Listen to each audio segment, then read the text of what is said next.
Bien mes frères, soyez tous bénis en ce matin. Amen. Et nous allons partager sur un passage très important. On va prendre la parole de Dieu en Genèse au chapitre 37 à partir du verset 1. Et le thème sur lequel nous allons partager ce matin s'intitule « Sur le chemin de sa destinée ». La Bible dit en Genèse 37, verset 1. Jacob demeura dans le pays de Canaan, où avait séjourné son père. Voici la postérité de Jacob. Cet enfant était auprès des fils de Bila et des fils de Zilpa, femme de son père, et Joseph racontait à leur père leurs mauvais propos. Israël aimait Joseph plus que tous ses autres fils, parce qu'il l'avait eu dans sa vieillesse, et lui fit une tunique de plusieurs couleurs. Ses frères virent que leur père l'aimait plus que tous, et il le prit en haine. Il ne pouvait lui parler avec amitié. Joseph eut un songe, et il le racontait à ses frères, qui le haïrent encore davantage. Il leur dit, « Écoutez donc ce songe que j'ai eu. Nous étions alliés des gerbes au milieu des champs. Et voici ma gerbe se leva et se tint debout, et vos gerbes l'entouraient et se prosternèrent devant elle. » Ses frères lui dirent, « Est-ce que tu régneras sur nous? Est-ce que tu nous gouverneras? » Et il le haït encore davantage à cause de ses songes et à cause de ses paroles.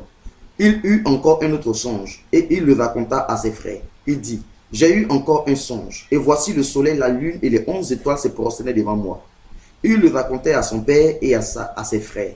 Son père le réprimanda et lui dit, « Que signifie ce songe que tu as eu? Faut-il que nous venions, moi, ta mère et tes frères, nous prosterner en terre devant toi? » Ses frères eurent de l'envie contre lui, mais son père garda le souvenir de ces choses. Verset 12. Les frères de Joseph étant allés à Sichem pour faire paître le troupeau de leur père. Israël dit à Joseph, « Tes frères ne font-ils pas paître le troupeau à Sichem? Viens, je veux t'envoyer vers eux. » Et il répondit, « Me voici. » Israël lui dit, « Va, je te prie, vois si tes frères sont en bonne santé et si le troupeau est en bon état, et tu m'en rapporteras des nouvelles. » Il l'envoya aussi ainsi de la vallée d'Hébron, et Joseph alla à Sichem. Un homme le rencontra comme il errait dans les champs. Il le questionna en disant, « Que cherches-tu? » Et Joseph répondit, « Je cherche mes frères. Dis-moi, je te prie, où ils font paître leur troupeau. » Et l'homme dit, « Ils sont partis d'ici, car je les ai entendus dire, allons à Dothan. » Et Joseph alla après ses frères, et il les trouva à Dothan. Amen. Bien-aimés, ce matin, nous venons de lire un passage très intéressant. Et comme j'ai dit, notre thème de ce jour s'intitule « Sur le chemin de sa destinée ». Et dans ce passage ici, il est raconté une histoire d'une famille. La Bible dit que Jacob était avec ses 12 enfants. Et parmi ces 12 enfants, Jacob aimait plus Joseph parce qu'il avait eu dans sa vieillesse. Il avait donné à Joseph un vêtement de plusieurs couleurs qui montrait son affection pour Joseph et qui montrait que Joseph allait recevoir de sa part l'héritage familial. Ce qui déplut fort à ses frères et qui commençait à l'envier, qui commençait à le prendre avec beaucoup de haine. Et la Bible nous dit aussi que Joseph va raconter 2 songes à sa famille. Dans le premier songe, il appelle ses frères et il leur dit, « J'ai reçu un songe dans lequel j'ai vu que vos gerbes se prosternaient devant la mienne. » Et ses frères rapidement vont donner une interprétation en disant à Joseph, « Que veut dire ton songe? Est-ce que cela voudrait dire que tu vas nous diriger, tu vas nous gouverner? » Et quelque temps après, Joseph va recevoir encore un autre songe dans lequel il va voir la lune, le soleil et les 11 étoiles se prosterner vraiment devant lui. Là encore, c'est son père qui aura l'interprétation. La Bible dit, il va réprimander Joseph en lui disant, « Que veut dire ton songe? Est-ce que cela veut dire que ta mère et moi étaient 11 frères, allons nous prosterner devant toi? » Mais ce qui est important, c'est que la Bible dit que Jacob à garder le souvenir de ces choses dans son cœur. La Bible dit que à cause du fait que Jacob, en tant que père, a donné à Joseph l'héritage symbolique, et à cause des songes de Joseph, ses frères ne l'aimaient pas dans la famille. Ses frères avaient de la haine pour lui. Ses frères le détestaient encore plus. Et la Bible dit, un jour, Jacob va envoyer ses enfants pour aller faire paître le troupeau, puisqu'ils étaient bergers. Et lorsqu'ils sont partis, Jacob attendait leur retour, mais jusque-là, Jacob n'avait pas de nouvelles de ses enfants. Ainsi, il va appeler Joseph. Et la Bible dit, il va envoyer Joseph vers ses frères en lui disant, va voir dans quel état sont tes frères et dans quel état sont le troupeau. Et Joseph va aller accomplir la mission que lui avait assignée son père. Et bien aimé, comme je vous l'ai dit, le thème s'intitule « Sur le chemin de sa destinée ». Nous nous rendons compte que le même jour où Joseph est sorti pour aller à la rencontre de ses frères, c'est là que sa destinée s'est jouée. C'est là que tout devait se passer. La réussite, la faillite, l'élévation, la prospérité de Joseph devait se jouer en ce jour. Et la Bible dit que Joseph a parti et il était sur le chemin de sa destinée. Il avait une mission noble. Son père l'avait envoyé en mission pour aller voir deux choses. Comment se portaient ses frères et comment se portait, bien aimé, le troupeau qui était vraiment sous la responsabilité de ses frères. Voilà les deux choses pour lesquelles Jacob avait envoyé en mission Joseph. Et Joseph allait accomplir une mission noble. Et sur le chemin de cette mission noble, la Bible nous dit que Joseph s'est perdu dans les champs. Joseph a commencé à errer dans les champs. Joseph ne retrouvait plus ses frères. Il ne retrouvait plus le chemin qui pouvait mener à ses frères. Et la Bible dit, Joseph tournait ça et là. Et Joseph va rencontrer un homme sur ce chemin. Et cet homme va demander à Joseph, que cherches-tu? Et la Bible dit que Joseph va lui répondre que je cherche mes frères. S'il te plaît, est-ce que tu connais l'endroit où ils sont partis faire paître le troupeau? Et cet homme va répondre à Joseph, je les ai entendus dire, allons à Dothan. C'est à Dothan que tu peux retrouver tes frères. Et la Bible nous dit, Joseph ira à Dothan. Et c'est à Dothan qu'il va rencontrer ses frères. Et bien aimé, nous connaissons la suite. Les frères vont porter envie. Ses frères vont l'attraper. Ses frères vont le jeter dans la citerne. De la citerne, nous savons qu'ils vont le faire ressortir de la citerne. Et ils vont le vendre à des marchands ismaélites. Et de là, Joseph va se retrouver comme esclave en Égypte, payé par Potiphar. Et de chez Potiphar, nous savons ce qui s'est passé. Joseph a été accusé faussement par la femme de Potiphar. Il va se retrouver en prison. De la prison, bien aimé, Dieu était avec lui. Et de la prison, il va se retrouver au palais pour expliquer le songe de Pharaon. Et de là, il sera premier ministre, gouverneur du royaume égyptien. Donc, nous comprenons que le jour où Jacob a envoyé Joseph, ce jour-là était le jour de sa destinée. Et le chemin qu'il empruntait était le chemin qui menait à sa destinée. Et la première chose à savoir, qu'est-ce qu'une destinée? Une destinée, c'est une programmation de Dieu concernant notre vie. Une destinée, c'est le programme de Dieu concernant ta vie, concernant ma vie.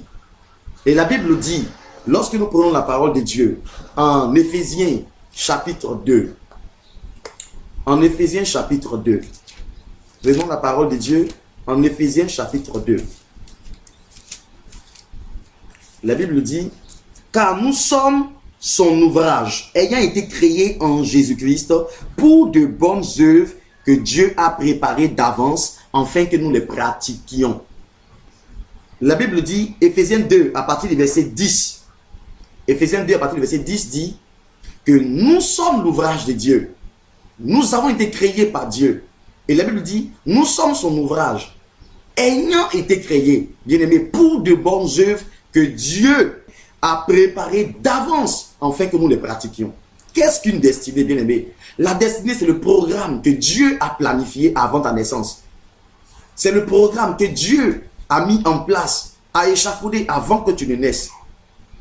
Et lorsque tu es né, tu es censé marcher dans le programme de Dieu. Tu es censé vivre les choses que Dieu a planifiées avant ta naissance. Mais pour cela, il faut que tu te donnes à Jésus pour que ce plan-là prenne effet dans ta vie.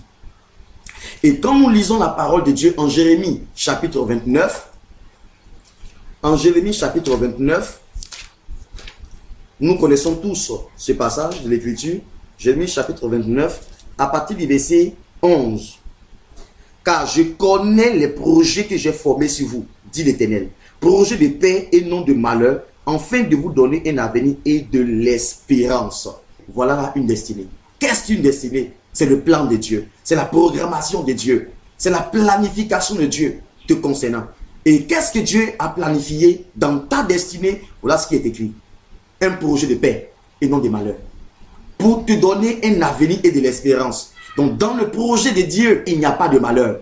Dans le projet de Dieu, Dieu dit lui-même que dans son projet pour toi, il n'a pas inclus le malheur, il n'a pas inclus la maladie, il n'a pas inclus les démons, la possession, il n'a pas inclus les prisons sataniques, il n'a pas inclus tout ce que nous pouvons vivre, causé par Satan, causé par les démons, causé par la sorcellerie. Mais dans le projet de Dieu, il est inscrit que Dieu a planifié ta paix. Dieu a planifié ton bonheur. Afin que tu aies de l'espérance. Dans le projet de Dieu, il y a de l'espérance, bien-aimé. Et donc, Joseph était en train de marcher sur le chemin de sa destinée. Il allait rencontrer ses frères. Ici, prenons Jacob comme une image de Jésus. Prenons Joseph comme nous. Nous sommes Joseph en ce jour, bien-aimé. Et Jésus est mort à la croix. Jésus a payé le prix à la croix. La Bible dit, il est venu pour racheter ses brebis. Il a versé son sang et il nous a rançonnés à la croix. Et la Bible dit que Jésus est monté et Jésus a confié la garde de ce troupeau à ses disciples. Car rappelez-vous qu'il a dit à Pierre, Simon, fils de Jonas, m'aimes-tu plus que de même ceci? Simon dit, oui, je t'aime. Il dit, paie mes agneaux. Il dit, paie mes brebis. Il dit, paie mes agneaux. 3 fois, il a posé la question à Simon. Est-ce que Simon l'aimait? Car celui qui aime Dieu, celui qui aime l'œuvre de Jésus, prendra soin du troupeau de Jésus. La Bible dit en Actes 20, à partir du verset 28, le troupeau qu'il s'est acquis par son sang. Jésus a versé son sang. Le troupeau pour lequel Jésus a versé son sang. Et il demande de pouvoir veiller sur ce troupeau, de protéger ce troupeau. Donc ici, Joseph nous caractérise. Et les fils de Jacob caractérisent les pasteurs, les prophètes, les appelés, tous ceux qui ont la responsabilité de leurs frères. Car ils devaient veiller sur le troupeau. Et il se trouve que Jacob, qui a envoyé ses enfants veiller sur le bétail, veiller sur le troupeau, attendait leur retour, mais il ne les voyait pas sur le chemin. Et il se pose la question, tout comme Jésus aussi se pose la question. J'ai envoyé des personnes, j'ai qualifié des personnes pour veiller sur l'église, pour protéger l'église, pour veiller, pour aider, pour édifier, pour consoler, pour guérir les blessures des brebis. Mais Jésus ne voit plus certains de ses serviteurs. Ils ne font plus signe de vie. Et qu'est-ce qui se passe? Jésus envoie maintenant les Joseph, c'est-à-dire nous. Tout comme Jacob envoie maintenant Joseph. Il dit, va voir 2 choses. Est-ce que tes frères se portent-ils bien? Et est-ce que le troupeau se porte-t-il bien? Et c'est ainsi que, bien aimé, Jésus nous envoie pour aller voir. Est-ce que nos frères, est-ce que ces pasteurs qui nous ont dévancés dans le ministère, ces hommes de Dieu qui nous ont dévancés dans le ministère, nos dévanciers, bien aimés, ceux qui sont plus grands que nous, plus élevés que nous, est-ce qu'ils se portent bien aujourd'hui après tout ce parcours? Est-ce que pendant tout ce temps, nos dévanciers se portent-ils bien? Est-ce que nos pasteurs, ceux qui nous ont encadrés, ceux qui nous ont fait plaisir par des messages de sanctification, par des messages sur la crainte de Dieu, sur le retour de Jésus, est-ce que ces personnes-là qui les ont prêchés il y a 20 ans, il y a 25 ans, il y a 30 ans, se portent-ils bien encore aujourd'hui? Bien-aimés, vous me regardez? Est-ce qu'ils se portent bien? Et Dieu nous envoie, nous les Joseph, Dieu nous envoie, Christ nous envoie pour aller aider nos frères, pour aller voir est-ce qu'ils se portent bien, pour aller les soutenir, bien-aimés, pour aller les aider, leur dire que papa attend leur retour, leur dire que papa attend leur arrivée à la maison. Joseph était sur le chemin de sa destinée. Et vous comprenez que nous pouvons avoir une mission noble, nous pouvons avoir une responsabilité noble d'aller aider. Mais sur le chemin de sa destinée, la Bible dit, Joseph va s'égarer dans les chemins. Joseph va se perdre dans les chemins. Nous pouvons Quoique, bien-aimé, ayant une grande destinée, quoique marchant dans notre destinée, il peut arriver que nous nous perdons en chemin. Joseph ne voulait pas se perdre. Mais Joseph, bien-aimé, s'est égaré en cours de chemin. Il était en train d'errer. Comme plusieurs aujourd'hui. Comme plusieurs pasteurs qui avaient des missions nobles, d'aider leurs frères, de ramener ou de redresser ceux qui s'étaient égarés, ceux qui ne donnaient plus de nouvelles à Jésus. Sur ce chemin, il arrive que nous pouvons nous égarer. Nous pouvons nous perdre en chemin. Nous pouvons ne plus retrouver le chemin qui mène, bien-aimé, à notre destinée, à notre mission. Joseph s'est perdu dans le champ. Je parle à un homme, je parle à une femme de Dieu, je parle à un pasteur qui a reçu de Dieu une mission noble, d'aller aider le troupeau, d'aller aider les bergers qui l'ont dévancé dans le ministère, les pasteurs, les apôtres et tous ceux qui nous ont dévancés, qui t'ont dévancé dans le ministère. Dieu t'a donné la mission d'aller voir, est-ce qu'ils se portent bien, d'aller voir qu'est-ce qui se passe, pourquoi est-ce qu'on n'a pas de leurs nouvelles. Mais sur ce chemin noble, bien aimé, tu peux commencer à prêcher la vérité. Tu peux commencer à prêcher le salut, prêcher la sanctification. Mais il peut arriver que tu peux toi-même perdre le chemin. Je le dis parce que je sais qu'il y a beaucoup de pasteurs, il y a beaucoup de servants de Dieu qui présentement ont perdu le chemin de leur destinée. Ne savent plus lequel des chemins mène à leur destinée. Et la destinée de Joseph passait par ses frères. Mais Joseph ne savait plus comment faire pour rencontrer ses frères. Comme plusieurs ne savent plus comment faire pour retrouver leur destinée, leur vie de sanctification, les prédications sur le retour de Jésus-Christ. Plusieurs sont perturbés dans leur marche. Plusieurs ont épousé d'autres visions au cours de la marche. Et ces personnes sont en train d'errer dans les champs. Mais j'aimerais vous dire que, bien aimé, il y a une solution pour vous. Toi actuellement qui pleure, toi actuellement qui est dans les champs, toi qui ne comprends plus ta vision, toi qui ne comprends plus les choses dans lesquelles tu te retrouves aujourd'hui, il y a de l'espoir pour toi, il y a un plan pour toi. Dieu peut te faire sortir de ce temps d'égarement, Dieu peut te faire sortir de ce temps de perte de ta vision, il peut t'enlever dans cet aveuglement spirituel, bien aimé. La Bible dit, un homme a regardé, certainement de loin il regardait les faits et gestes de Joseph. Il s'est rendu compte que Joseph tordait le cou pour voir où étaient ses frères. Il regardait plusieurs chemins et il se demandait maintenant lequel de ces chemins peut me mener vraiment à mes frères. Il regardait, il observait, il voulait arriver. Et cet homme, ayant vu que Joseph cherchait quelque chose, a dit, que cherches-tu? Bien aimé, il peut arriver que nous sommes en train de nous égarer. Il peut arriver que nous sommes en train de nous perdre en chemin. Dieu viendra vers nous par le Saint-Esprit. Il enverra le Saint-Esprit nous demander que cherchons-nous. Mais à condition qu'ils nous trouvent en train de chercher le chemin. Il y a des gens qui ont perdu le chemin, mais qui dorment, qui ne le cherchent pas, qui ne le cherchent même plus. Il y a des pasteurs, il y a des hommes de Dieu qui ont perdu le chemin de leur destinée. Mais Dieu n'envoie pas le Saint-Esprit leur demander, que cherches-tu? Parce que Dieu se rend compte que ces personnes elles-mêmes ne cherchent pas le chemin qui peut mener à leur destinée. Bien-aimé, comment chercher le chemin qui mène à notre destinée? C'est dans la prière, c'est dans la repentance, c'est dans la confession de nos iniquités. C'est lorsque Dieu voit que tu es à un moment donné perdu en chemin, mais tu ne lâches pas prise. Tu ne te laisses pas avoir. Dieu voit que chaque fois, tu te lèves et tu veux t'en sortir. Tu veux sortir de cette situation. Tu veux sortir de ce problème. Tu ne t'endors pas, bien-aimé. Tu ne restes pas couché comme ce paralytique qui était pendant 38 ans à Bethesda, qui était couché parce que désespéré il était. Il faut que tu te dises qu'il y a encore de l'espoir. Car Jean pouvait dire, mon Rédempteur est vivant. Il se lèvera le dernier. Il viendra à mon secours. Si tu as perdu la vision, si tu ne sais plus où mettre la tête, il y a encore de l'espoir pour toi aujourd'hui. Cet homme a vu Joseph et lui a demandé, que cherches-tu? Et Joseph lui a dit, je cherche mes frères. Oh, Dieu te demande en ce jour, bien-aimé, toi qui m'écoutes. Dieu te demande, ma soeur, toi qui m'écoutes. Que cherches-tu? Dis-lui, je cherche ma destinée. Je cherche le chemin qui mène à ma destinée. Je cherche le chemin qui mène à ma victoire. Je cherche le chemin qui mène à mon élévation, qui mène à une vie de sanctification car je l'ai perdu. Je cherche le chemin qui mène à une vie de crainte de Dieu car je l'ai perdu. Car je suis en train de chercher ce chemin parce que toute ma destinée, la victoire, l'élévation, toutes ces choses-là sont dans le chemin de ma destinée. Et si je l'ai perdu, j'ai tout perdu. Je cherche ce chemin et Dieu t'enverra quelqu'un qui va t'orienter. Je suis en train de te dire, pasteur, toi qui m'écoutes, apôtre, toi qui m'écoutes, prophète, docteur, évangéliste, diacre, ancien, bien-aimé frère, toi qui m'écoutes, qui priait beaucoup, mais qui aujourd'hui n'arrive plus à prier. Toi qui m'écoutes, qui gênais beaucoup, mais tu n'arrives plus à gêner parce que tu es tombé dans l'impudicité, parce que tu es tombé dans l'adultère, parce que tu es tombé dans la compromission et aujourd'hui tu es là, tu es à plat, tu pleures, tu ne sais plus à quel saint te vouer, tu es troublé, tu n'arrives plus à vivre les expériences du passé, tu sens que tu es battu par la tempête. Arrête de pleurer ce matin. Arrête de pleurer. Seulement, cherche ta voie. Lève-toi d'où tu es tombé. Lève-toi d'où tu es tombé.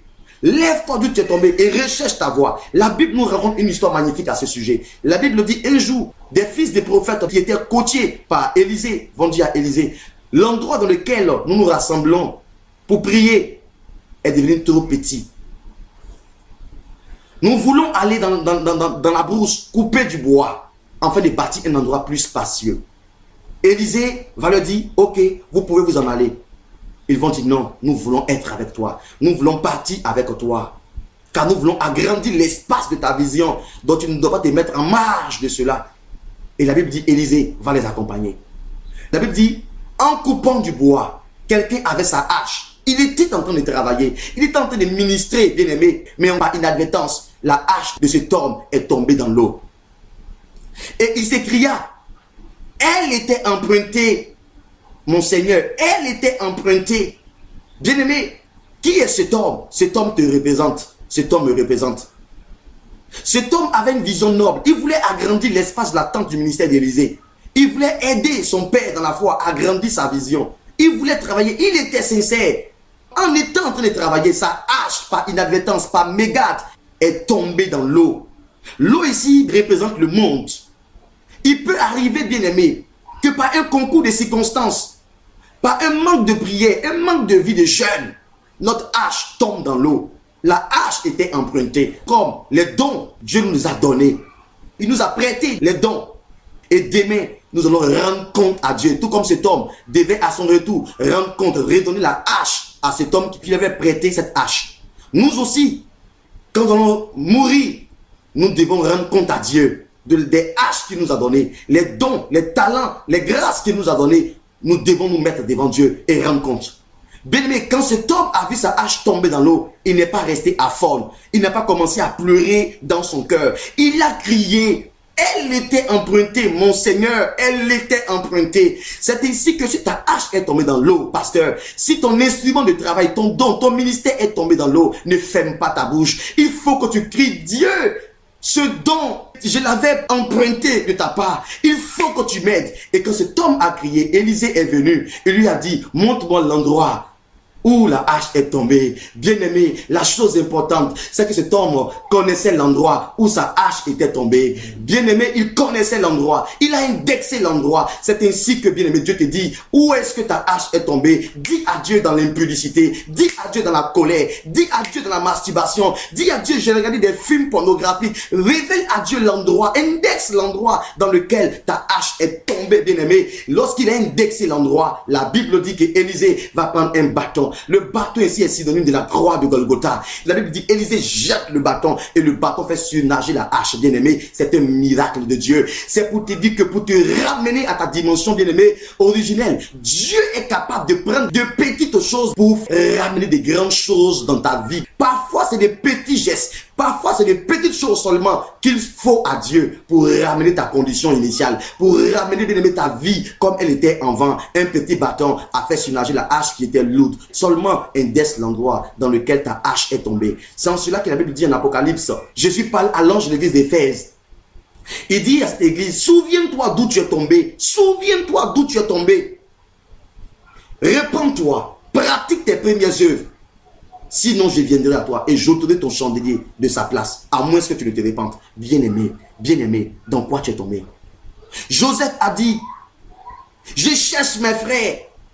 J'aimerais qu'un pasteur, j'aimerais qu'un chrétien dise, je cherche ma vie de prière, je cherche ma vie de consécration, je recherche mon appel, parce que hier je faisais des merveilles avec Dieu, je produisais des miracles avec Dieu et des âmes étaient converties. Aujourd'hui je ne le suis plus, je me cherche, je cherche le chemin de ma destinée. Bien-aimé, indexe l'endroit, car Joseph a parlé, il a dit, je cherche mes frères, vous aussi, faites autant.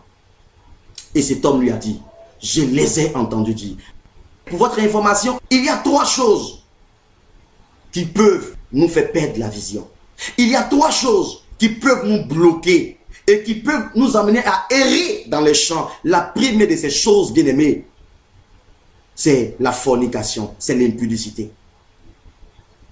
L'impudicité, bien-aimé, est une chose qui peut bloquer ton ministère.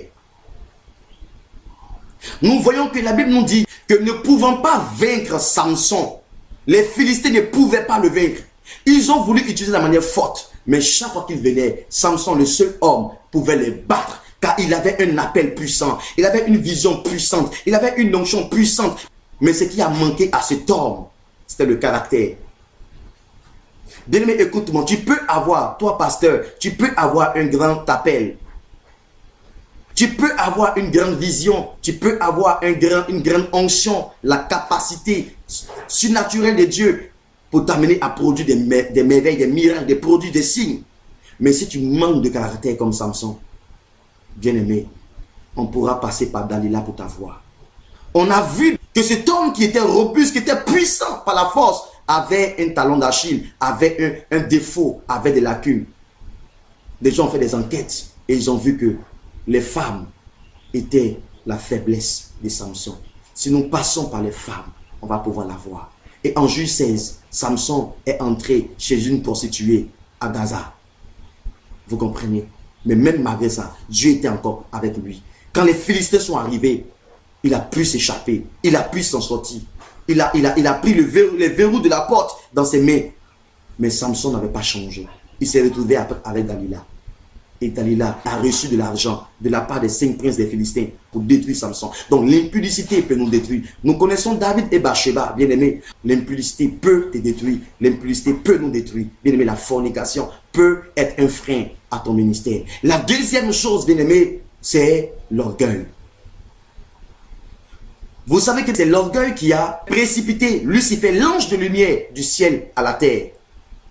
La Bible dit en Isaïe 14 et en Ézéchiel 28, l'ange de lumière qui marchait parmi les pierres étincelantes à cause de l'orgueil de son cœur. Il a voulu prendre la place de Dieu. Lucifer était insatisfait, insatiable. Dieu l'avait béni abondamment, mais c'était la place de Dieu maintenant qui comptait à ses yeux. Il voulait détrôner Dieu et prendre la place, car il a dit: je monterai vers le trône de Dieu. Je m'asserai sur le trône de Dieu et je serai semblable au Très-Haut. Bien-aimé, l'orgueil l'a précipité sur la terre. Car il est dit en Ézéchiel 28, verset 17, je te jette sur la terre. Bien-aimé, l'orgueil, être arrogant à cause d'une voiture, être arrogant à cause d'une onction, être arrogant à cause de l'élévation de Dieu peut t'amener à errer dans ton ministère, à errer dans les champs. Combien de personnes n'étaient pas humbles quand elles n'avaient rien, quand elles étaient dans la bassesse? Mais il a suffi à Dieu de les élever un peu et Dieu n'arrive plus à les maîtriser. Dieu n'arrive plus à les contrôler. Ils échappent au contrôle du Saint-Esprit. L'orgueil de ton cœur t'a égaré. La Bible dit, bien-aimé, l'orgueil de ton cœur, en Abdias 1,14, l'orgueil de ton cœur t'a égaré. L'orgueil. L'arrogance. On croit tout connaître. La Bible dit, la connaissance enfle, mais l'amour édifie. La connaissance.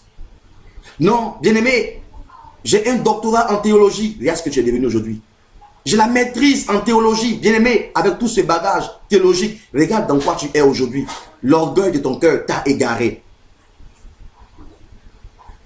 Avec le talent de chantre que tu avais, par lequel, bien-aimé, les gens étaient touchés, des blancs étaient guéris quand tu chantais. Qui tu es devenu aujourd'hui? L'orgueil de ton cœur t'a égaré. Toi qui t'amènes en retard aux prières, en retard aux répétitions. Toi qui t'amènes quand le culte commence à 8 h, qui t'amène à 10 h. L'orgueil de ton cœur t'a égaré. Toi, chantre de Dieu, l'orgueil de ton cœur t'a égaré. À cause de ton talent, on ne peut plus te parler. Tu as mis tout un dispositif pour que les gens ne puissent pas te parler. Tu as mis tout un protocole pour que les gens ne puissent pas te parler. L'orgueil de ton cœur t'a égaré. Bien-aimé, il y a aussi l'argent. La cupidité. La Bible dit la cupidité est une idolâtrie. Aimer l'argent, c'est être idolâtre. Combien de personnes n'ont-elles pas été égarées à cause de l'argent? La Bible dit, quand les richesses s'accroissent, n'y mettez point votre cœur. Quand les richesses accroissent, n'y mettez point votre cœur. Quand les portes financières s'ouvrent dans ta vie, bien-aimé, fais comme si tu n'en as rien. La Bible dit que celui qui en a vive comme s'il n'en avait rien à cause des temps mauvais dans lesquels nous sommes. Bien-aimé, la cupidité, l'amour de l'argent. Voilà les trois choses, bien-aimé, citées en 1 Jean 2 à partir du verset 15. N'aimez point le monde, ni les choses qui sont dans le monde. Car dans le monde, la Bible dit, il y a la convoitise des yeux, il y a la convoitise de la chair, et il y a l'orgueil de la vie. Voilà, des choses qui peuvent bloquer le ministère et qui peuvent nous faire errer dans les champs. Mais bien aimé, lorsque nous errons dans les champs, il y a 3 types de personnes que nous allons rencontrer. Il y a 3 types de personnes que nous aurons à faire la rencontre. La première personne, c'est celui-là qui a rencontré Joseph. Ce dernier, qui est-il? Cet homme est une image, premièrement du Saint-Esprit, qui est témoin oculaire, parce qu'il est omniscient, il sait tout. Il savait même que ses frères partaient à Dothan. Je les ai entendus dire, il est témoin oculaire, il est partout, il sait tout. Cet homme aussi, bien aimé, peut préfigurer des hommes de Dieu, purs, saints, qui ont commencé leur ministère et qui marchent bien, qui ont une expérience et qui sont là, qui sont des témoins oculaires. Quand cet homme a dit, je les ai entendus dire, ça veut dire qu'il était là quand les frères parlaient. Ce sont des témoins oculaires, ce sont des pères dans la foi qui savent un certain nombre de choses. Auprès de qui nous devons nous renseigner quand nous sommes en train de errer? Auprès de qui nous devons avoir des informations, avoir la formation? Bien aimé, toi qui m'écoutes, tu penses que tu es trop suffisant. Il y a des gens qui sont là, qui peuvent t'aider, qui peuvent t'encourager, qui peuvent t'ouvrir le chemin qui mène à ta destinée. Au lieu tu te perds, mais dans ton orgueil, tu refuses de les croiser. Tu refuses de les rencontrer. Bien aimé, il y a des hommes en Côte d'Ivoire, il y a des hommes en Afrique, il y a des hommes de par le monde qui n'ont pas fléchi genoux devant Baal, qui ne l'ont point embrassé, qui peuvent t'orienter parce qu'ils ont vécu des choses, ce sont des témoins oculaires, ils peuvent t'orienter. Bien aimé, aie l'humilité de rencontrer ces personnes, aie l'humilité de parler à ces personnes, et quand elles te posent des questions, aie l'humilité d'apprendre auprès de ces personnes, de recevoir un enseignement de ces personnes, car leur enseignement va t'aider à aller à Dothan. Bien aimé, grâce au conseil de cet homme, Joseph a vu ses frères et il est entré sur le chemin de sa destinée, et Joseph a été élevé en Égypte. Il y a des gens qui peuvent t'amener à être des gouverneurs, il y a des gens qui peuvent t'amener à être des grands pasteurs, il y a des gens qui peuvent t'aider par leur enseignement pour que tu sois grand, pour que tu sois élevé et vivre dans la sanctification. Bien aimé, quelle est la caractéristique de ces hommes? La première chose, c'est qu'il ne condamne pas. Il n'accuse pas. Regardez cet homme. Cet homme n'a pas dit à Joseph, ton père t'a envoyé et à peine tu peux retrouver tes frères. Cet homme n'a pas repris Joseph lorsqu'il était en train de errer dans les champs. Cet homme ne l'a pas repris. La caractéristique de ces hommes, c'est qu'ils n'accusent pas, ils ne condamnent pas, mais ils orientent. Alléluia. Alléluia. Bien-aimé, ces hommes existent encore. Ils ne condamnent pas. Christ a dit à la femme adultère, moi non plus je ne te condamne pas. Va, mais ne pêche plus. Mais il y a aujourd'hui, bien aimé, des gens, des faux pères, des gens qui lorsqu'ils voient quelqu'un qui tombe, au lieu de l'aider, au lieu de l'orienter, au lieu de le guider, ils vont passer tout le temps à le critiquer, à le calomnier, à dire des choses sur lui. Non, c'est telle chose, non, c'est pas tel esprit il opère, non, c'est pas tel démon il opère, c'est pas telle chose il opère. Bien aimé, il est vrai qu'il y a des gens qui utilisent le satanisme pour opérer, mais il ne faut pas tomber dans le piège de Satan, à vouloir nous faire croire qu'il n'y a pas de modèle, il n'y a pas des gens qui sont purs, il n'y a pas des gens bien aimés qui peuvent nous orienter. Quand quelqu'un fait des miracles, automatiquement on lui colle un nom, non c'est la magie, non c'est ceci, et non c'est cela. Bien aimé, il faut reconnaître qu'il y a encore des gens qui n'ont pas fléchi genoux devant Baal, qui ne condamnent pas, mais il y a des personnes bien aimées qui condamnent. Quand tu les rencontres et que tu es terrassé, tu ressors doublement abattu. Quand tu les rencontres, tu n'espères plus à te relever. Tu n'espères plus à trouver le chemin de ta destinée. Tu es abattu, tu es découragé. Bien aimé, il y a de telles personnes. Je ne sais pas, bien aimé, peut-être que tu as vécu de telles choses. Tu es tombé quelque part dans un péché. Tu as rencontré un pasteur. Au lieu d'être comme cet homme de Joseph, mais il a été, bien aimé, celui-là qui t'a croisé et qui t'a repris, qui a commencé à te dire des choses, à te donner des enseignements erronés, qui a commencé à embrouiller ton esprit, qui a commencé à te dire comment est-ce que tu peux te perdre, oui, que tu es égaré, qui a commencé à te condamner et t'accuser. Cependant, notre maître à nous a dit, je ne te condamne pas, va et ne pêche plus. La femme avait péché. Des gens aussi peuvent pécher. Il faut les aider. Il faut les aider. Comme quelqu'un pouvait le dire, l'église est la seule armée qui achève ses blessés. Les gens qui sont dans le monde, lorsque quelqu'un tombe sur le chemin, quelqu'un peut être tensionnaire et en marchant, il peut tomber. Quelqu'un peut avoir un AVC et il peut tomber. Mais vous allez voir que ces païens vont prendre la personne sans connaître même de quelle famille est cette personne. Ces païens vont connaître cette personne dans une clinique, dans un hôpital. Et même peuvent aider la personne les premiers soins. Mais nous, les chrétiens, il suffit que quelqu'un tombe, il suffit que quelqu'un fasse une erreur. On commence à l'achever. C'est pourquoi il n'y a pas de paix dans la foi. On n'a pas de modèle. Parce que quand quelqu'un commence et qu'il a une erreur, au lieu que toute l'église se mette auprès de lui pour l'encourager, mais l'église commence à le déstabiliser sur les réseaux sociaux. On commence par le déstabiliser, on commence par le détruire et cet homme ne peut plus se relever. Cet homme n'a plus la force de se relever et on l'achève automatiquement. Bien aimé, changeons de mentalité. Aidons nos blessés, aidons-les. Ils ont besoin de nous. Je ne parle pas de ceux qui ne veulent plus revenir, qui ne cherchent même plus leur chemin. Ce n'est pas de ceux-là que je parle. Je vais arriver sur ces derniers tout de suite. Mais ce n'est pas d'eux que je parle. Je parle des gens qui sont tombés, mais qui veulent se relever, mais qui sont accablés par leurs frères, qui sont accusés par leurs frères, condamnés par leurs frères. Sommes-nous devenus la loi de Moïse? C'est elle qui condamne, c'est elle qui accuse, c'est elle qui a le ministère de condamnation et de mort. Mais la grâce a un ministère d'amour et de réconciliation.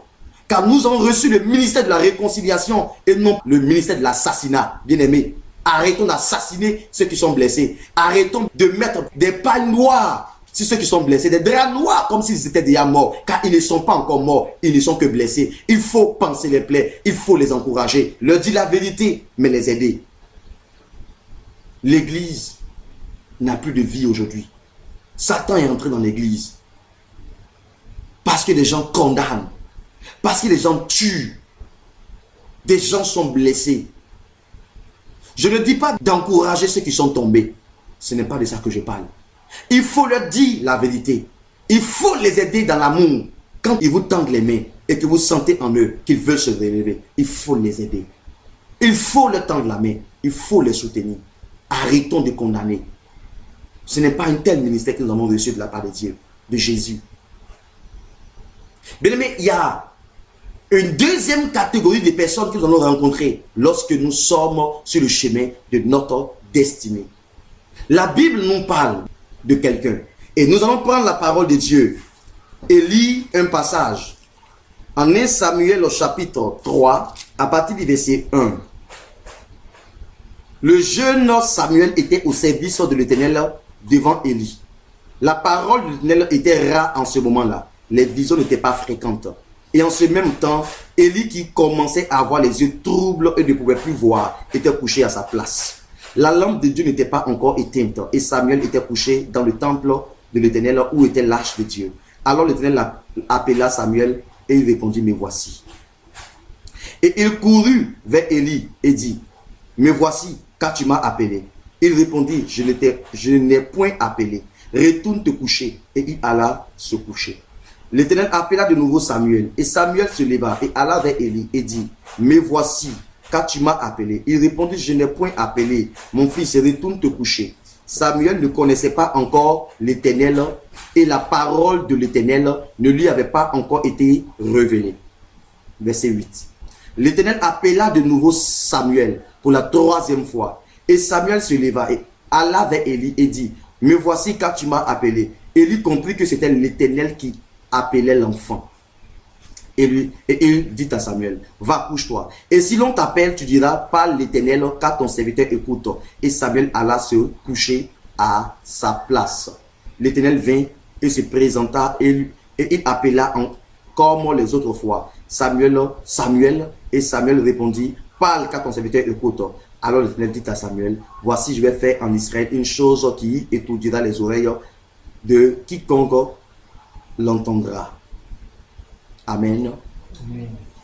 Bien-aimés, ici, la deuxième catégorie de personnes que nous, les jeunes serviteurs, auront à croiser sur le chemin de notre destinée, ce sont les Élie. Mais pas Élie le prophète, Élie le sacrificateur, Élie le prêtre. La Bible nous dit, la mère de Samuel se nomme Anne. Et Anne a fait une requête à Dieu, que si Dieu lui donnait un enfant, puisqu'elle était stérile, elle le redonnerait à l'Éternel pour que ce dernier puisse travailler dans la maison de l'Éternel. Et Anne, l'année suivante, eut Samuel. Quand l'enfant eut grandi, elle l'emmena aux mains du prêtre, du sacrificateur Élie, pour qu'il apprenne le sacerdoce, pour qu'il soit initié dans les pratiques sacerdotales. Et la Bible nous dit, quand Samuel a commencé à grandir, il était sacrificateur au même titre que les deux fils du souverain sacrificateur Élie, Ophni et Phiné. Il y avait là 3 sacrificateurs. Mais la Bible nous dit que les 2 enfants, Ophni et Phiné, avaient compromis leur sacerdoce, marchaient en déphasage avec les prescriptions sacerdotales. Et Dieu les avait écartés parce qu'ils se comportaient mal. La Bible dit qu'ils couchaient avec les femmes à l'entrée de la tente d'assignation. Ils mangeaient les offrandes du peuple. Ils agressaient les gens. Ils parlaient mal. Ils étaient impolis. Ils ne respectaient pas les gens. Ils utilisaient leur fonction pour, bien aimé, pour dominer, pour détruire ceux qui étaient en bas d'eux. Et leur père, au lieu de les réprimander sévèrement, quand le peuple en parlait, leur père leur parla toujours avec amour. Et la Bible dit, Dieu ne pouvait plus parler. Parce que des gens, ils s'étaient compromis. La nation avec les sacrificateurs s'étaient compromis. Mais heureusement que la langue n'était pas encore éteinte parce qu'il y avait un enfant qui était là. Il y avait un élu de Dieu qui était là, du nom de Samuel. Mais Dieu ne s'était pas encore révélé à cet enfant pour l'envoyer dans son ministère prophétique. Il était sacrificateur. Mais Dieu avait un autre appel prophétique à lui accorder. Il n'était pas encore entré dans cet appel. Et la Bible dit qu'un jour, pendant que Samuel était couché, Dieu vient vers lui. Il lui dit, Samuel. Samuel se lève. Il va voir Élie le prêtre. Il lui dit, Père, m'as-tu appelé? Le prêtre lui dit, non, je ne t'ai pas appelé. Une première fois, une seconde fois, une troisième fois. Mais à la 3e fois, Élie, le prêtre, va dire à Samuel, il dit, mon enfant, si tu entends encore cette même voix, ne viens pas me voir, mais dis, me voici, Seigneur, parle-moi. Voyez-vous, bien-aimé, qui est Élie? Élie, c'est l'homme qui a bien marché dans son ministère, mais qui arrive au moment donné à commencer à tomber dans la compromission. Il s'est bien comporté, mais il n'a pas sévèrement parlé du péché. Il n'a pas blâmé le péché, comme c'était ses enfants. Élie, c'est des hommes bien-aimés sentimentaux. Élie, ce sont ces servants de Dieu sentimentales qui ne blâment pas le péché de leur fille dans la foi, de leur fils dans la foi, qui voient le péché, mais qui caressent le péché, qui cajolent le péché des gens, qui ne parlent, mais pas durement. Bien-aimé, le péché, il faut le traiter durement. Il faut ramener les personnes, il faut parler du péché, tout en ayant le cœur l'envie de ramener le péché à Dieu. Élie, le père d'Ophni et Phiné, n'en avait pas fait. Il était assez léger avec ses enfants. Et Dieu ne voulait plus lui parler. Dieu voulait parler maintenant à Samuel, bien-aimé. Mais vous voyez que, quoique cet homme-là avait un problème avec Dieu, mais il est arrivé à cet homme de ne pas compromettre le ministère du jeune Samuel. Il n'a pas donné la mauvaise direction à Samuel. Écoutez-moi, homme de Dieu, écoutez-moi, pasteur. Vous qui m'écoutez, c'est pas parce que vous avez eu des problèmes que vous allez initier vos enfants à vos problèmes. Faites au moins comme Élie. Il avait un problème avec Dieu. Dieu n'était pas content de lui.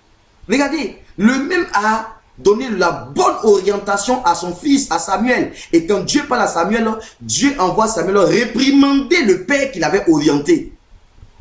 Le père n'a pas eu peur. Il a même dit à Samuel, Si Dieu t'a parlé, dis-moi mon fils ce que Dieu t'a dit. Je suis prêt à l'accepter. Voilà aussi une autre catégorie de personnes que nous avons à rencontrer sur le chemin de notre destinée. Des Élie. Des hommes qui ont bien commencé, mais qui ont cajolé le péché. Comme ces pasteurs aujourd'hui. Qui peuvent bien prêcher. Qui ont des vrais messages. Qui peuvent nous transformer. Mais qui parfois dans leur ministère caressent le péché de leurs filles spirituelles. De leurs fils spirituels. Qui ne parlent pas trop. Si je lui parle, elle va quitter le ministère. Qui ne parlent pas trop du péché. Mais qui, lorsqu'ils prêchent, donnent la vérité. Je vais vous dire, bien-aimés. Cette deuxième catégorie, nous pouvons les assimiler, les comparer aux pharisiens et aux scribes. Si vous lisez la parole de Dieu en Matthieu chapitre 23, à partir du verset 2, la Bible dit, les scribes et les pharisiens sont assis dans la chaire de Moïse. Faites donc et observez tout ce qu'ils vous disent, mais n'agissez pas selon les œuvres, car ils disent et ne font pas. Vous comprenez? Les Élie, bien-aimés, voilà leurs caractéristiques. Et qu'est-ce que la Bible dit au Samuel vis-à-vis des Élie? La Bible ne dit pas ne les écoutez pas. La Bible n'a pas dit ne les écoutez pas. Regardez, Élie s'était compromis. Mais Élie a orienté Samuel. Son message, sa prédication a orienté Samuel. Il y a beaucoup d'Élie qui se sont compromis aujourd'hui, avec qui Dieu a un procès. Mais ces personnes-là, dans leurs enseignements, nous pouvons être orientés. Ils peuvent vous orienter. Ce n'est pas parce que tu as commencé à te compromettre que tu dois compromettre l'avenir d'un jeune serviteur de Dieu. Ce n'est pas parce que tu as commencé à te compromettre, pasteur, que tu vas compromettre l'avenir de quelqu'un qui a encore un sang neuf en lui. Pasteur, oriente-le comme l'a fait Élie. Et toi, le Samuel d'aujourd'hui, arrête de dire, je ne les écoute pas. Qu'est-ce que la Bible dit? La Bible dit, il faut les écouter. Samuel a écouté Élie. Et Christ dit que les pharisiens, les scribes doivent être écoutés par le peuple. La Bible dit, écoutez-les. Même ce qu'il vous dit de faire, faites-le. Mais n'agissez pas selon les œuvres. C'est ainsi que Samuel devait écouter Élie, mais il ne devait pas agir selon les œuvres d'Élie. Car Élie est l'homme qui caresse le péché, qui n'arrive pas à parler du péché, à repousser le péché. Il ne devait pas copier la vie d'Élie, mais il devait écouter les conseils d'Élie. C'est des gens qui peuvent nous orienter, c'est des gens qui peuvent nous aider. C'est des gens, même quand ils ont commencé à se compromettre, ils ne veulent pas compromettre la jeunesse, ils ne veulent pas compromettre les jeunes pasteurs. Ils ne veulent pas commencer à les détruire comme certains le font aujourd'hui. Ils détruisent les jeunes pasteurs. Ils leur promettent de l'argent, que ces derniers abandonnent la vision de Dieu pour venir travailler dans leur ministère. En compensation, ils sont prêts à donner des costumes, des sommes d'argent pour faire perdre les jeunes. Nous y arriverons. Voilà la deuxième catégorie de personnes. Nous devons les écouter. C'est des gens qui ont des problèmes, mais qui savent orienter.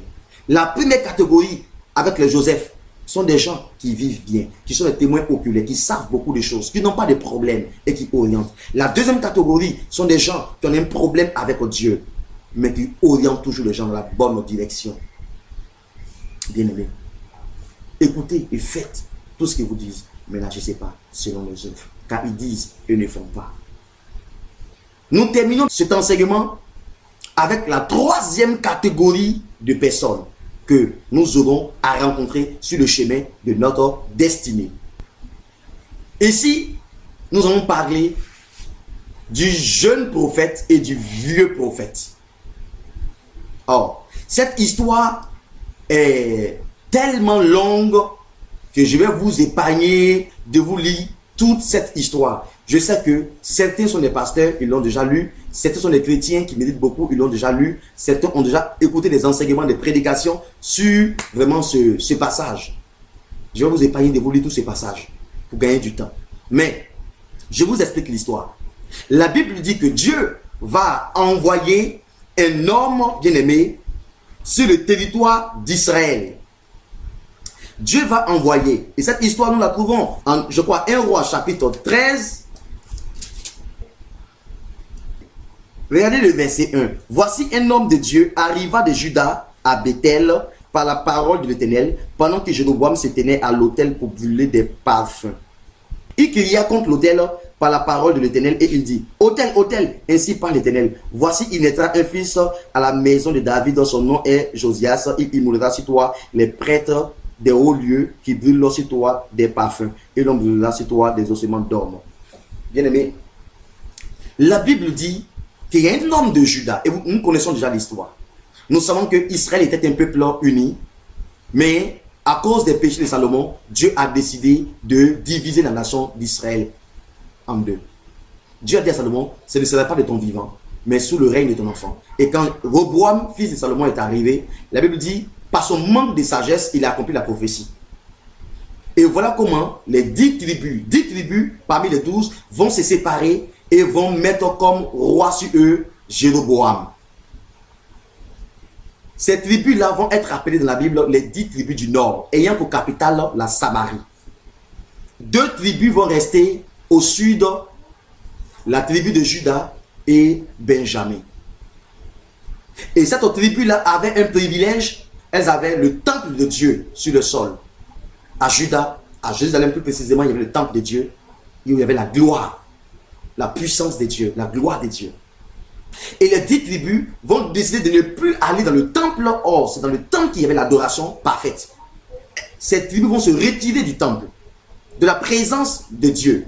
Et elles vont commencer à immoler sur les hauts lieux, ce que Dieu n'avait pas ordonné. Et voilà comment le premier roi, et même le dernier roi de Jéroboam a osé, du premier au dernier roi. Ils étaient tous des rois antichrist. Donc ce peuple-là était dans une fausse adoration. Rappelez-vous de la femme samaritaine. Elle est issue de ce peuple-là. Elle était dans une fausse adoration sur les hauts lieux. Et Dieu va prendre quelqu'un de Juda, quelqu'un qui est dans un endroit où il y a encore de l'espoir, où il y a encore la présence de Dieu. Et Dieu, où est ce jeune prophète? Il arrive, bien aimé, à Bethel.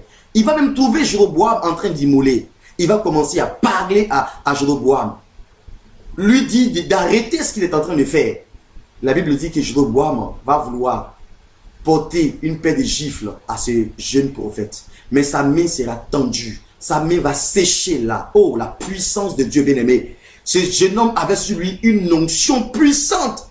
Et la main de Jéroboam, le roi, va sécher. Regardez, il n'avait pas eu peur de parler même au roi. Il y a certains aujourd'hui qui ont peur de parler à des rois, à des présidents, qui ont peur de parler de la sanctification quand ils se retrouvent auprès bien-aimés, des personnes illustres. Ils ferment les bouches. Cet homme a parlé à Jéroboam. Et quand Jéroboam a eu sa main sèche, il a demandé que ce jeune homme prie Dieu et que sa main redevienne comme elle était avant. Ce qui va se faire. Et il va dire à ce jeune homme, viens, que je donne des présents, que je puisse te combler. Ce jeune homme va refuser cela. Il va dire non, je ne suis pas prêt à recevoir quelque chose de ta part. Je ne suis pas prêt à recevoir quelque chose de ta part. Le verset 7, le roi dit à l'homme de Dieu, entre avec moi dans la maison, tu prendras quelque nourriture et je te donnerai un présent. L'homme de Dieu dit au roi, quand tu me donnerais la moitié de ta maison, je n'entrerai pas avec toi. Je ne mangerai point ton pain et je ne boirai point dans ce lieu-ci. Car cet ordre m'a été donné par la parole de l'Éternel. Tu ne mangeras point de pain et tu ne boiras point d'eau et tu ne prendras pas à ton retour le chemin par lequel tu seras allé. Et il s'en alla par un autre chemin. Il ne prit pas à son retour le chemin par lequel il était venu à Bethel. Alléluia.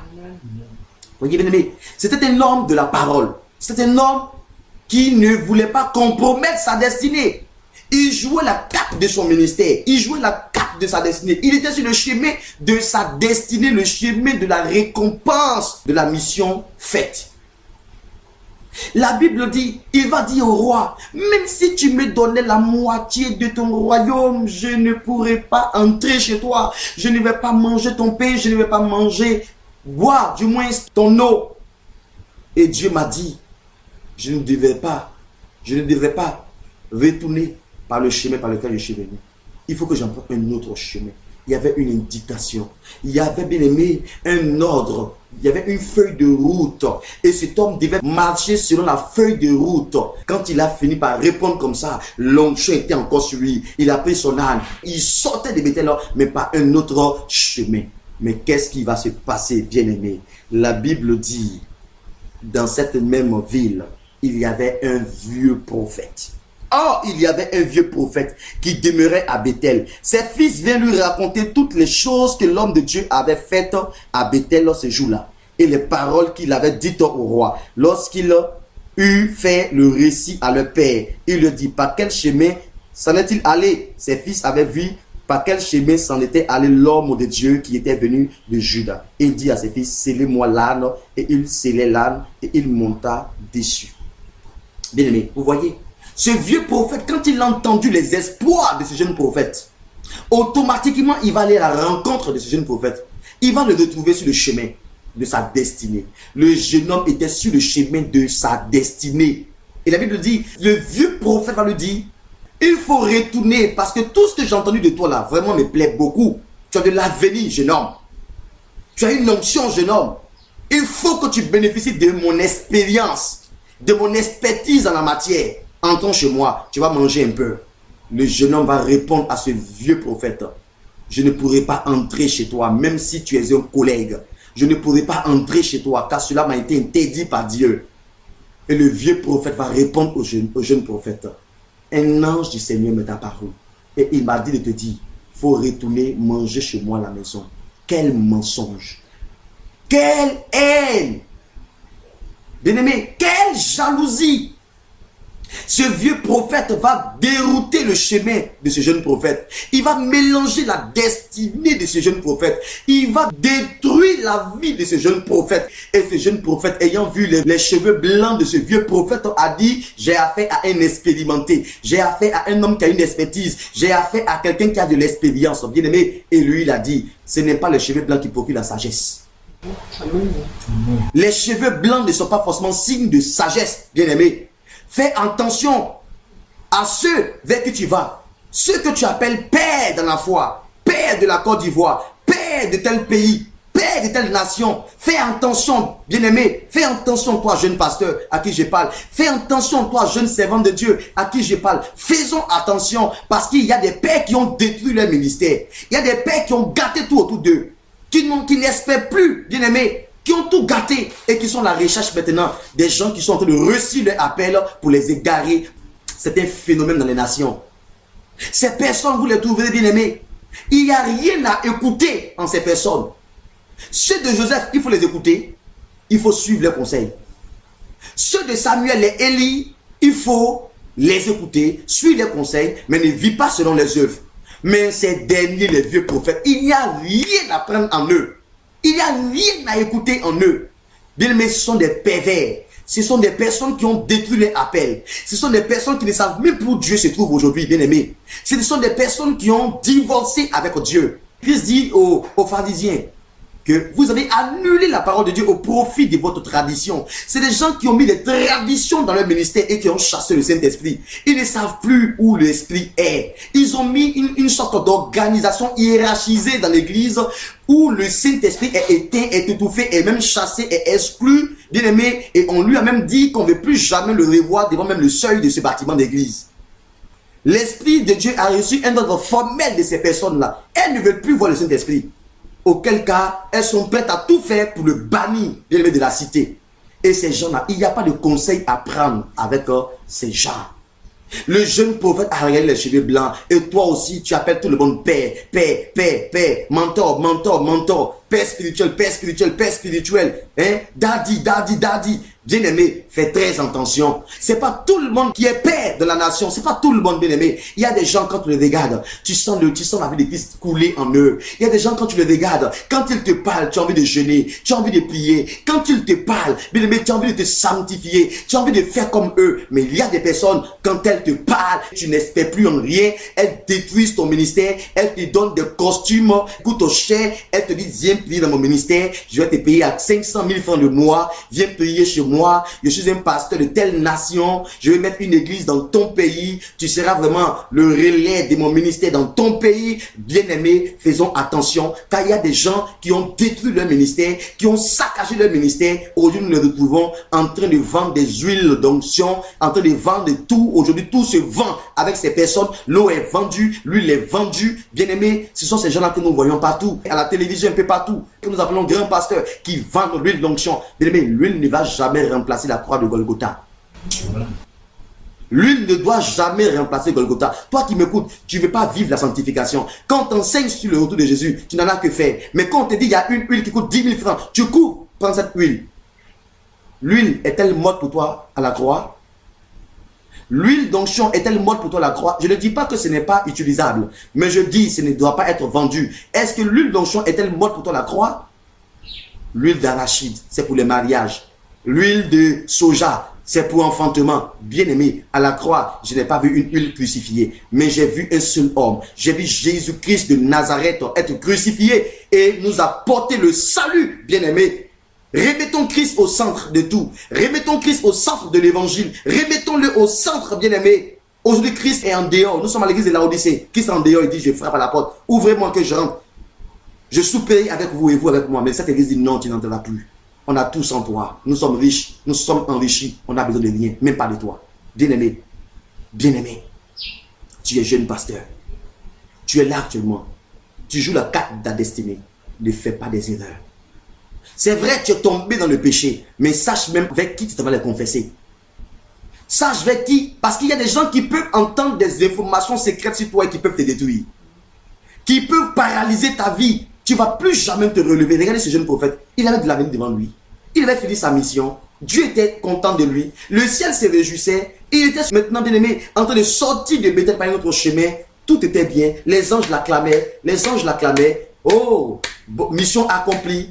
Bon et fidèle serviteur. Mais au même instant, un vieux prophète fait irruption pour détruire la vie de ces jeunes hommes. Bien aimé. Bien aimé. Voilà. Il va aller manger chez ce vieux prophète. Pendant qu'il mangeait, le vieux lui dit, Dieu ne t'a-t-il pas dit de ne pas venir manger ici? Il dit, oui, mais papa, père, daddy, c'est toi qui m'as dit de venir manger, qu'un ange t'avait parlé. Dieu te parle, bien-aimé. Et quelqu'un te dit, un ange lui a parlé. Tu laisses Dieu qui t'a parlé pour écouter un ange qui a parlé à un vieux prophète. La Bible dit en Galates 1, verset 6, même si un ange du Seigneur vous annonçait un autre évangile, qu'il soit anathème. Cet ange dont parlait le vieux prophète là, c'est un ange maudit. S'il existe, c'est un ange maudit. S'il n'existe pas, ce vieux prophète lui-même, la bien-aimé, se met sous la malédiction. Parce qu'égarer quelqu'un qui a réussi sa mission, bien-aimé, l'égarer, c'est une malédiction. Et sauver quelqu'un qui s'égare, c'est une bénédiction. Vous égarez des personnes. Vous égarez des jeunes pasteurs qui commencent bien. Ils prêchent la sanctification. Vous les appelez dans vos bureaux. Non, tu sais, j'ai commencé comme toi. Il y a 10 ans, j'étais comme toi. Mais il faut aussi parler aussi d'argent. Parler d'argent, ce n'est pas mauvais. Mais faire un évangile d'argent, c'est blasphématoire. Je vous le dis. Parler d'argent pour aider les hommes d'affaires, pour aider des personnes à entrer dans les techniques de prospérité, soutenir l'œuvre de Dieu n'est pas mauvais, mais fait de ça un évangile qu'il faut prêcher partout. Il y a même d'autres qui peuvent dire, donnez-moi n'importe quel passage de la Bible, il vous faire sortir l'argent là-dedans. Oh, quel niveau d'apostasie. Bien-aimé, revois ta ligne de conduite. Tu es peut-être comme ce vieux prophète. Ces personnes-là, plus souvent, il n'y a rien à faire pour elles. C'est l'égarement final. C'est le blasphème contre le Saint-Esprit. C'est pour ces gens qu'il est dit en 1 Jean 5, verset 16 à 17, 18. Il dit, si vous voyez quelqu'un commettre le péché qui mène pas à la mort, priez pour ces gens-là. Mais si vous voyez quelqu'un commettre le péché qui mène à la mort, ne priez pas pour cette personne-là. Mais c'est quoi? C'est le blasphème contre le Saint-Esprit. Tu détruis la vie des jeunes pasteurs. Parce que tu les vois, tu te rappelles, il y a 10 ans de cela, il y a 20 ans de cela, qui tu étais. Mais qui t'a dit de t'égarer? Et si tu t'es égaré, pourquoi tu n'as pas recherché ton chemin comme Joseph l'a fait? Si tu recherchais ton chemin, Dieu aurait envoyé quelqu'un pour te conduire à Dothan. Tu ne l'as pas fait. Tu t'es laissé perdu à jamais. Et maintenant, tu veux perdre ceux que Dieu veut oindre. Bien-aimé, c'était mon message en ce matin. J'ai voulu vous encourager. J'ai voulu vous dire, sur le chemin de notre destinée, il peut arriver que nous perdons le chemin, mais nous pouvons nous en sortir. Et que ces 3 personnes citées, l'homme croisé par Joseph, Élie le prêtre et le vieux prophète bien-aimé, sont des gens, quand tu es perturbé, que tu vas forcément rencontrer. C'est des gens que tu vas rencontrer. Mais sache avec qui recevoir une orientation et avec qui ne jamais recevoir une orientation. Bien-aimé, que le Seigneur vous bénisse, que Jésus vous bénisse. Soyez fortifiés. Bien-aimés, c'était le prophète Ange Lolo. Que Dieu vous bénisse au nom de Jésus-Christ, que vos ministères prospèrent, que ceux qui sont tombés se relèvent, que ceux qui sont debout prennent garde de ne pas tomber. Relevez-vous, bien-aimés, d'entre les morts. Réveillez-vous d'entre les morts, vous qui dormez. Christ vous éclairera au nom de Jésus-Christ de Nazareth. Amen.